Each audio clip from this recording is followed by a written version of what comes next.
మాతృదేవోభవ. నాలుగైదాయుధములు కేలదాల్చి నిలిచియుందువు దేనికో నిశ్చలముగా, ఎవ్వరిని రక్షసేయని ఎవ్వరికిని శిక్ష వేయని నిర్లిప్త సాక్షివేమో జగన్మాత. నాలుగైదాయుధములు కేలదాల్చి నిలిచియుందువు దేనికో నిశ్చలముగా, ఎవ్వరిని రక్షసేయని ఎవ్వరికిని శిక్ష వేయని నిర్లిప్త సాక్షివేమో. ఏబిఎన్ ఆంధ్రజ్యోతి ప్రేక్షక మహాశయులందరికీ నవజీవన వేదం అనే కార్యక్రమంలో 1521 భాగానికి, ప్రత్యేకించి లలితా సహస్రానికి సాగుతున్న సామాజిక వ్యాఖ్యలో 221 భాగానికి స్వాగతం పలుకుతున్నాం. రమా రాకేందువదనా రతిరూపా రతిప్రయా రక్షాకరీ రాక్షసఘ్ని రామ రమణలంపట. 72 శ్లోకాల వరకు మనం పూర్తి చేసుకున్నాం. నామాలు 320 వరకు పూర్తయినాయి. ఇప్పుడు 73వ శ్లోకం. కామ్యా కామకళారూపా కదంబ కుసుమప్రియా కళ్యాణీ జగతీకంద కరుణారససాగర. అందులో మొదటి నామం కామ్యాయై నమః. 321వ నామం కామ్యాయై నమః. కామ్యా అంటే కోరదగినది. ఇది రమాశబ్దంలాగే ఆకారాంతం. రమా రమే రమాహ కామ్యా కామ్యే కామ్యా అని ఉంటుంది. కామము అంటే కోరిక, కామ వాంఛ అంటే అర్థం వేరు, దీన్ని కలిపేకూడదు.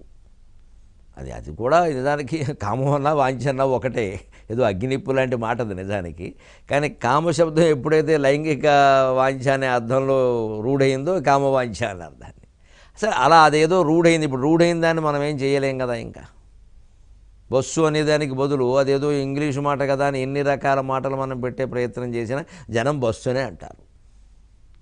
అంచేతను ఎప్పుడూ తెలుగు వాడుక అంటే జనం వాడుకలో అప్పటికే స్థిరపడిపోయినటువంటి మాటల్ని మార్చకూడదు. అది అవివేకం అవుతుంది, మొండి పట్టుదల అవుతుంది. లేని వాటికి కావాలంటే కొత్త పదాలు సృష్టించి ప్రచారం చేయొచ్చు. దానివల్ల కొంత ఉపయోగం ఉంటుంది. అది కూడా జనం వాడుకలోకి తేలిగ్గా వెళ్ళేలా ఉండాలి. మరి ఈ మారుమూల సంస్కృత పదాలు పట్టుకొచ్చి సమాసాలు పెట్టి చేసేయకూడదు. అలాగే ఇక్కడ కామవాంఛ అనేది ఒక అర్థంలో రూఢై ఉంది కాబట్టి కామ శబ్దానికి ఆ అర్థం చెప్పకూడదు. ఏ కోరికైనా ఇందులోకి వస్తుంది. అందుకే కామ్య అంటే కోరదగినది.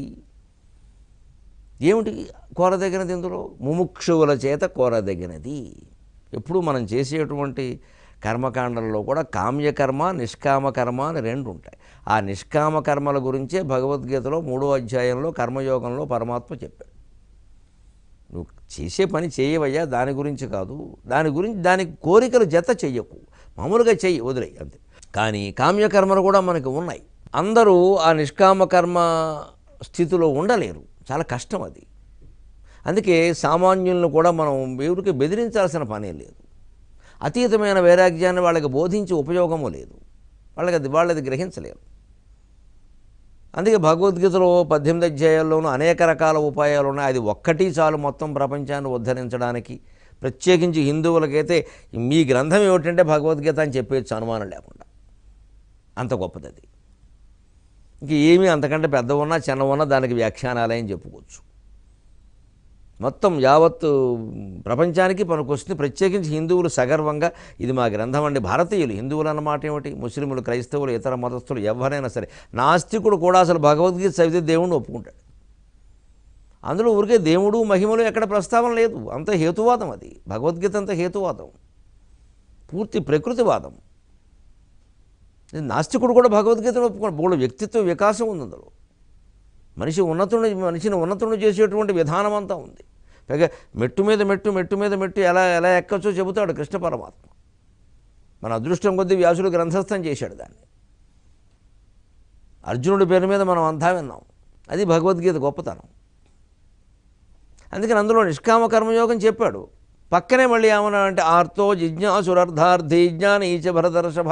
జ్ఞానులు ఉంటారయ్యా, అలాగే జిజ్ఞాసువులు, వాళ్ళంతా నిష్కామ కర్మలే చేస్తారు.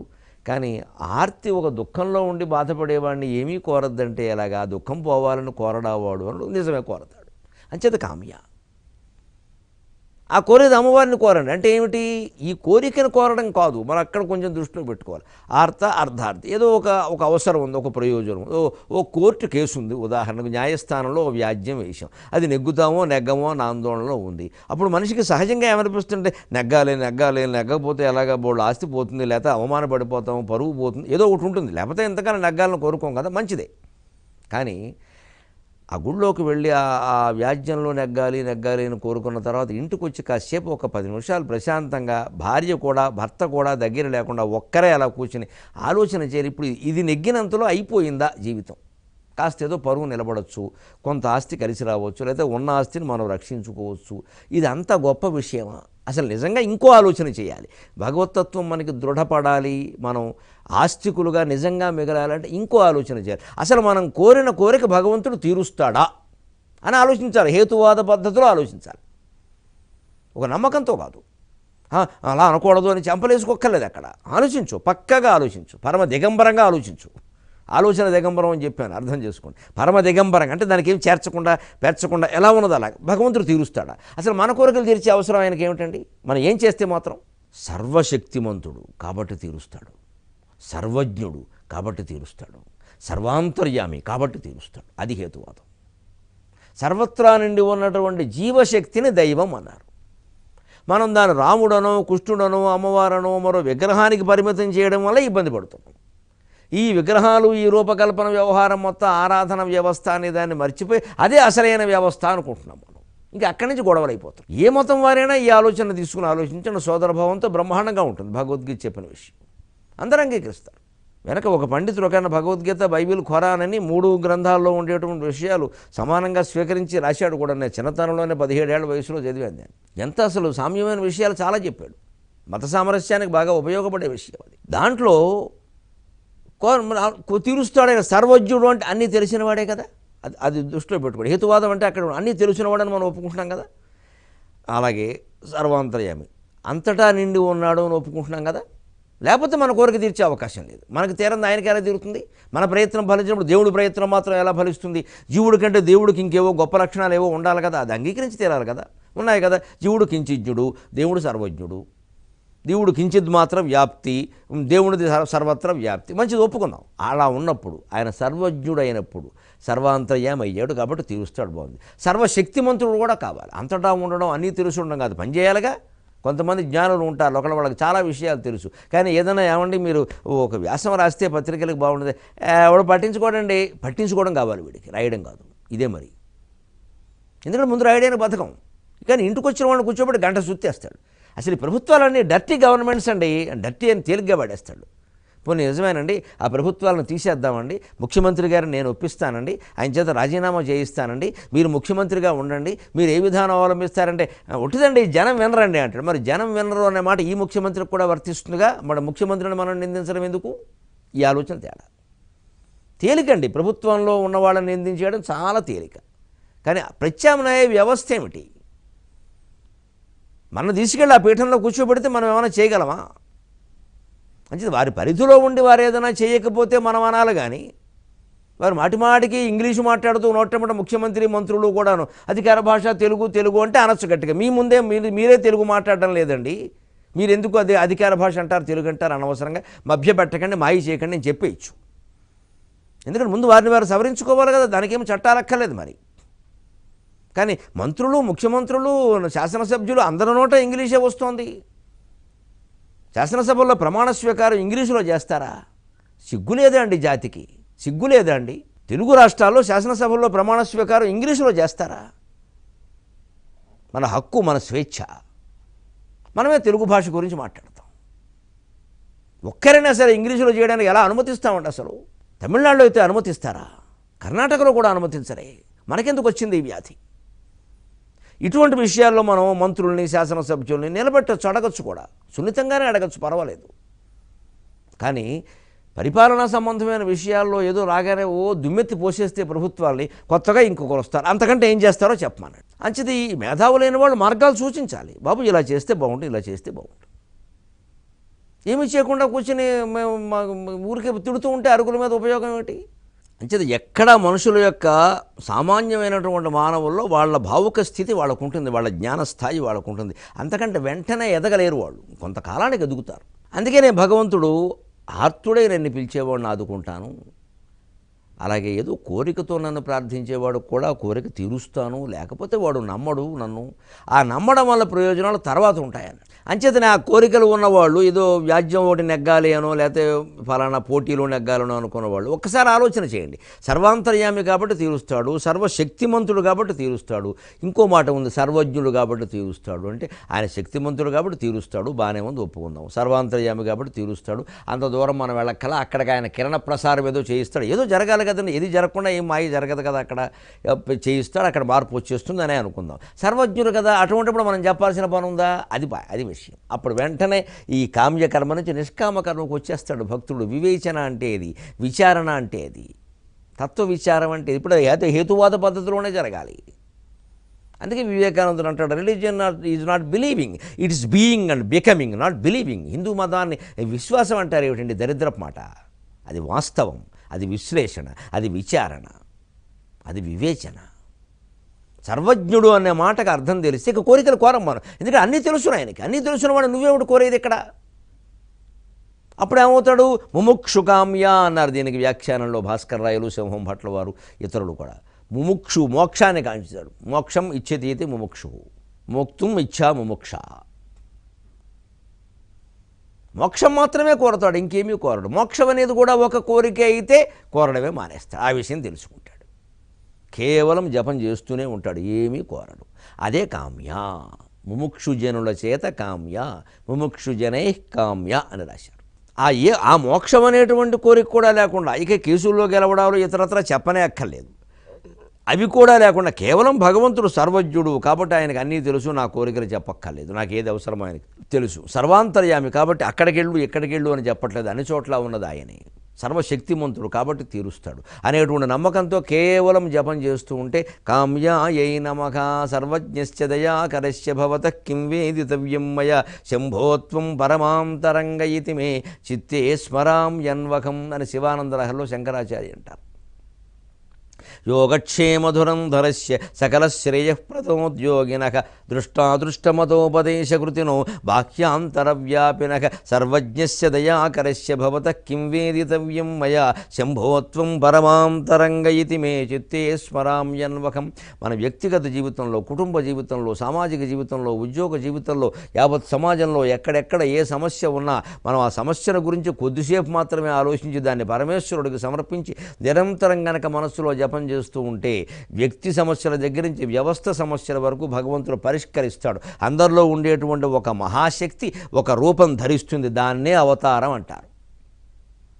సమాజంలోంచే వస్తుంది అవతారం, పైనుంచి కిందికి దిగదు, కింది నుంచే పైకి వస్తుంది, సమాజంలోంచే వస్తుంది. ఓ కవికి, ఓ గాయకుడికి, ఓ నాయకుడికి ఎవరికో భగవంతుడు తన శక్తియుక్తుల సమస్తం ధారపోస్తాడు. వాడు పర్వతంలా, మేరు పర్వతంలా నిలబడతాడు, క్రౌంచ పర్వతాన్ని భేదిస్తాడు, కుమారస్వామి చేతుల్లో మహాశక్తి ఆయుధంలా విజృంభిస్తాడు. ఏమిటి ఇలా ఉన్నవాడు ఇలా అయిపోయాడు అంటాడు. అది భగవచ్ఛక్తి, అది అవతారం. యదా యదాకి ధర్మస్య గ్లానిర్భవతి భారత అభ్యుత్థానమధర్మస్య అత్సదాత్మానం సృజామ్యహం అంటే అప్పుడు జరుగుతుంది. అది ఇక్కడి నుంచే పుడుతుంది అవతారం, పైనుంచి కిందికి రాదండి, కింది నుంచే పైకి వస్తుంది. మనం ఆశ్చర్యపోతాం, ఇంతవరకు ఇలా ఉన్నవాడు ఇలా అయిపోయాడు, ఇంతింతై వటుడింతై మరియు దానింతై నభోవీధిపైనంతై తొయ్యద మండలాగ్రమణ గల్లంతై ప్రభారాశిపైనంతై చంద్రునికంతై ధ్రువునిపైనంతై మహర్వాటిపైనంతై సత్యపదోన్నతుండగుచు బ్రహ్మాండాంత సంవర్ధి అయి పెరుగుతాడు ఆ వ్యక్తి. స్త్రీ అయినా పురుషుడైనా. స్త్రీ అయితే అమ్మవారు అంటాం, పురుషుడైతే విష్ణువు అంటాం.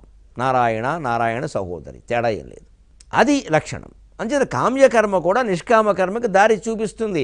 ఎటొచ్చి దాన్ని కాస్త ఏదో మందు తయారు చేస్తుంటే, పాకం తయారు చేస్తుంటే పాకం వచ్చిందా లేదా అని చూసుకున్నట్టే ఈ కర్మకాండను కాస్త ఆలోచిస్తూ పరిశీలిస్తూ చేయాలి. మొండిగా మొక్కుబడిగా చేయకూడదు. అంతేకాదు ఈ కామ్య అనే శబ్దానికి ఒక సాంకేతికమైన అర్థం కూడా ఉంది. దాన్ని మహానుభావుడు ఉపాసక స్వరూపుడు భాస్కర్ రాయలు చెప్పారు. కృష్ణపక్ష ద్వాదశిని కామ్య అంటారు. కృష్ణపక్షంలో ఉండే ద్వాదశి తిథి పేరు కామ్య, బహుళ ద్వాదశి. మనం ఇదివరకే కొన్ని చెప్పుకున్నాం. బహుళ పంచమిని విశ్వరూప అంటారు. బహుళ ఏకాదశిని కాంత అంటారు, బహుళ ద్వాదశిని కామ్య అంటారు. బహుళ అది ఏకాదశి, ద్వాదశి, పంచమి వీటికి సాంకేతికమైన పేర్లు కూడా ఉన్నాయి. అంచేతనం కామ్య శబ్దానికి సాంకేతికంగా ద్వాదశి, బహుళ ద్వాదశి, కృష్ణపక్షంలో వచ్చే ద్వాదశి తిథిని అంటారు. అందుకే ప్రతిపన్ముఖ్యరాకాంత తిథి మండల పూజిత, ఒక్కొక్క తిథిలో అమ్మవారికి ఒక్కొక్క పేరు ఉంది.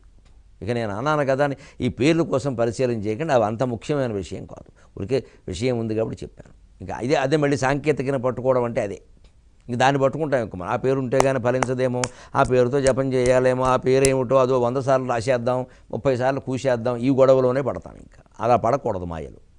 కర్మకాండను పరిశీలించుకోవడం అంటే అదే.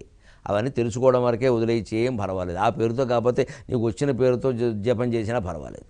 అంత విపరీతపు పట్టింపుల్లోకి వెళ్ళక్కర్లేదు, అప్పుడే బుర్ర పాడైపోతుంది.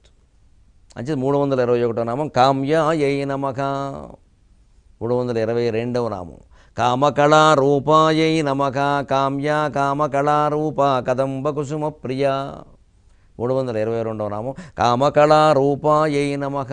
కామేశ్వరి, కామేశ్వరుల యొక్క విలాస కళనే కామకళ అంటారు. కామకళ యొక్క రూపం నువ్వేనమ్మా అన్నారు. ఇది కేవలం రతిక్రీడకి సంబంధించినటువంటి మాట కాదు, భార్యాభర్తల మధ్యలో ఈ జగత్తు పెరగడానికి సంబంధించిన ఒక ఇచ్ఛాశక్తికి సంబంధించిన మాట. అది కామకళ. దానికి మనం పూర్తి వివరాలు తెలిసి దానికి ఆధ్యాత్మికమైన జ్ఞానం పొందాలి అంటే సింహంభట్ల రామమూర్తి గారిదే లలితా సహస్ర వ్యాఖ్యానం కాకుండా కామకళా విలాసం అనే గ్రంథం ఉంది. అది కూడా వావిళ్ళ వారు వేశారు. అందులో ఆ వివరాలన్నీ ఉంటాయి. అదో 200 పేజీలు సుమారుగా ఉంటుంది. కాస్త సాంకేతికమైన భాష ఎక్కువగా ఉంటుంది, కాస్త ఓపికగా చదవాలి. ఆ ఉపాసన అలవాటు ఉన్నవాళ్ళు చదివితే బాగుంటుంది. మిగిలిన మామూలు వాళ్ళకైతే అనవసరం. నేను అందులో ప్రస్తావనలు ఎలాగూ చెబుతూనే ఉంటాను. కానీ ఆ శ్రీచక్రార్చన, ఆ ఉపాసన ఉన్నవాళ్ళు తప్పనిసరిగా అది చదవాలి. చాలా విషయాలు ఉన్నాయి అందులో, నేను చదివే చెబుతున్నాను. అంచేతన కామకళా విలాసం అనే గ్రంథంలో ఉంటాయి. కామేశ్వరి, కామేశ్వరుల యొక్క విలాస కళనే కామకళ అంటారు. అందుకని కామకళా రూపాయై నమః. అలాగే ప్రథమ కామకళని అహం అంటారు ఖచ్చితంగా. అంటే ఆత్మ నిరంజనం, నిరాకారము అయినటువంటి శక్తిలో పుట్టినటువంటి మొట్టమొదటి ఆలోచన ఉంది, అది అహం. అందులో అకారం ప్రకాశస్వరూపం, అకారం ప్రకాశస్వరూపం, హకారం విమర్శస్వరూపం. సరిగ్గా అది ఎలా తెలుసు? ప్రకాశము అంటే బయటికి రావడం, విమర్శ అంటే దాన్ని కాస్త ఇలా తడమడం, స్పందన అంటారు. సరిగ్గా మనకు దానికి ఉదాహరణ ఏమిటంటే లెక్క ప్రత్యక్షమైన నిదర్శనం. నోరు తెరవండి, ఆ బయటకు వచ్చింది, అకారం బయటకు వచ్చిందిగా. ఏం స్పందనలు ఏం లేవు, పళ్ళు కలవలేదు, నాలిక దేనికి తగలలేదు, కనీసం వాయు సంచారం కూడా మనకేం తెలియట్లా. నోరు తెరవగానే ఆ అనగానే కించిన్ మాత్ర ప్రయత్నం చేత ఆ అనేది వచ్చేసింది. అదే ప్రకాశ శక్తి.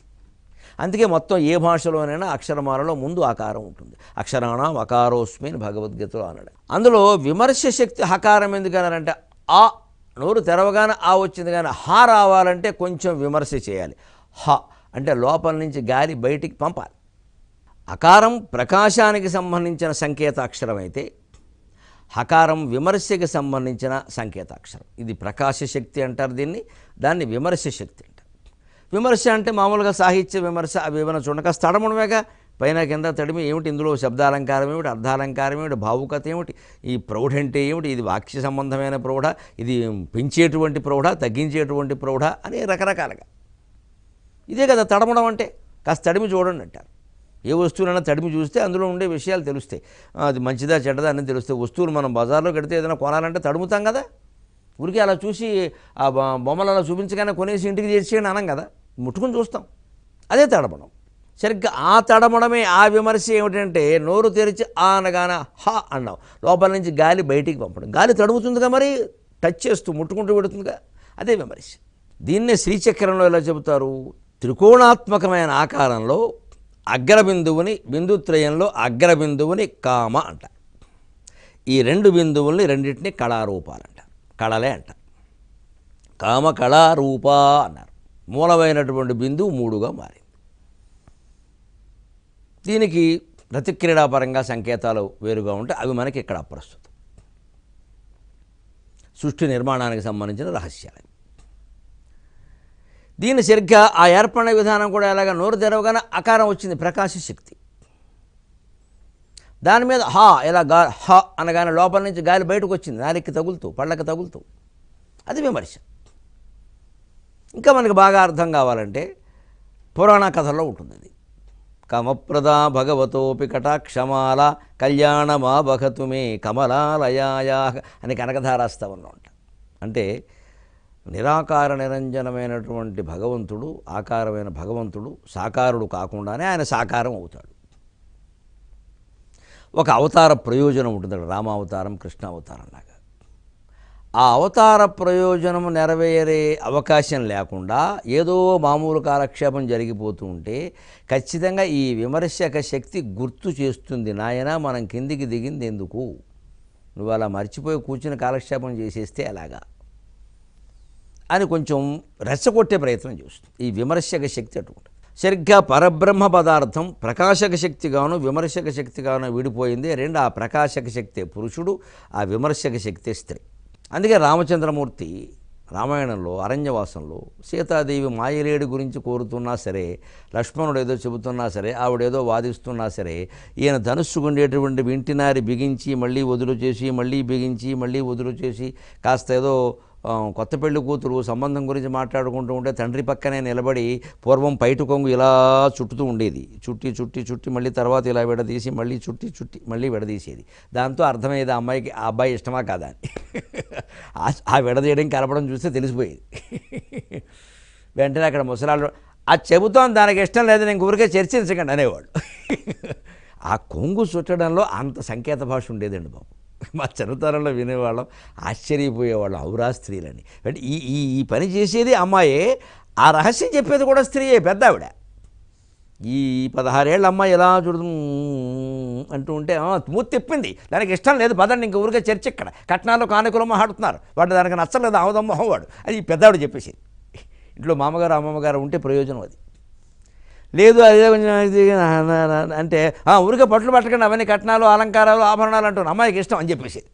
అయ్యి బాబు, మాకు ఆ కథలు మేము కొన్ని చూసామండి. మా అదృష్టం కొద్దీ ఆ పెద్దవాళ్ళ తెలివితేటలు, ప్రధానంగా స్త్రీలు, అయ్యి బాబు వీళ్ళ చర్యలేమిటి, వాళ్ళ గ్రహణశక్తి ఏమిటి అనిపించింది. అందుకే స్త్రియోహినామ కల్వేత నిసర్గాదేవ పండితాక. సహజంగానే స్త్రీలకు తెలివితేటలు ఉంటాయి. బుద్ధిశ్చాపి చతుర్గుణ, పురుషుడి కంటే 4 రెట్లు తెలివితేటలు ఉంటాయని శాస్త్రం ఎందుకు చెప్పిందంటే ఇందుకే. వాళ్ళని సరైనటువంటి ఆ రంగాల్లో ఉపయోగించుకోలేకపోవడం వల్లే ఇంకా నన్ను అడిగితే సమాజం కొన్నింట్లో వెనకబడుందండి. ఆ ఉపయోగించుకోవలసిన రంగాల్లో వాళ్ళ తెలివితేటలను ఉపయోగించుకోవాలి. కార్యాలయంలో కూర్చొని కొన్ని రికార్డులు తయారు చేయడంలో, కొన్ని అంచనాలు వేయడంలో, లెక్కరేయడంలో స్త్రీలు బాగా వేస్తారని పురుషుల కంటే. వాళ్ళు ఉపయోగపడే రంగం ప్రధానంగా అది. అసలు మనిషి మనస్తత్వాన్ని అంచనా వేయడం. ఒకడికి అప్పు ఇవ్వాలి బ్యాంకులో అంటే పురుష మేనేజర్ కంటే స్త్రీ మేనేజర్ బాగా ఆలోచిస్తుందండి. ఇవ్వాలా వద్దా, వీడు కడతాడా కట్టడా చెప్పేస్తుందండి ఆవిడ. కళ్ళల్లోకి చూడకుండానే వాడు గ్రహించేయగలరు ఆ విషయాన్ని.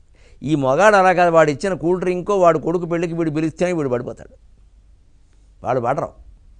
ఉండొచ్చు, అందులోనూ మినహాయింపులు ఉంటాయి, ఇందులోనూ మినహాయింపులు ఉంటాయి. నేను అన్నమాట ఏం వేదవాక్యం ఏం కాదు, కానీ సాధారణంగా పరిస్థితి ఆ గ్రహణశక్తి ఎక్కువ ఉంది, మనం అంగీకరించి తీరాలి ఆ విషయాన్ని. అందుకే అక్కడ రాముడు ఏదో ఇలాగా వింటినారు తీయడం, బిగించడం, మళ్ళీ తీయడం, బిగించడం చేస్తే, ఇప్పుడు బిగించాడంటే వేట కడతాడు, మాయలేని వేటాడడానికి. మళ్ళీ లేదు తీసేసాడంటే వేలాడు, అంతే కదా. అప్పుడు అమ్మవారు ఒక్కసారి ఇలా చూసిందిట.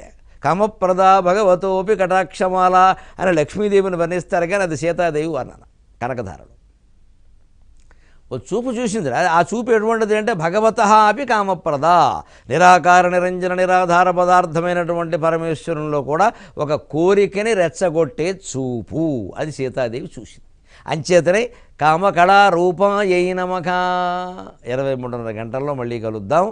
అంతవరకు తెలుగులో మాట్లాడతాం.